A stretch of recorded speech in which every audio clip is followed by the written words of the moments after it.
હોય તો પ્રસાદી આપી, પણ વેચનાર તો કોઈક જોઈએ ને.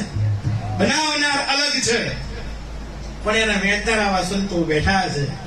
આજે પાંચમનો પુણ્ય દિવસ પૂજ્ય ખુડીદાસ બાપા અને એમની ચેતનાને જાગ્રત કરશન બાપાએ રાખી છે. ભુજલરામ બાપાની ચેતનાને જાગ્રત ભરત બાપાએ રાખી છે. પાંચારામ બાપાની ચેતનાને જાગ્રત વિનુ બાપાએ રાખી છે.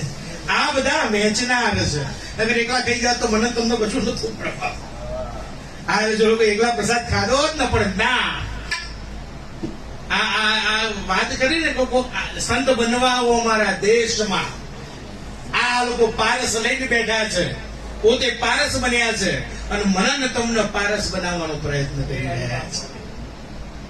આ લાભ લેવાનો છે. અને અમે હંમેશા કહીએ, મેં ના કીધું હાલ વાત કરી કે કોઈ ઘેર હરકી ચા બનાવી ના આપે.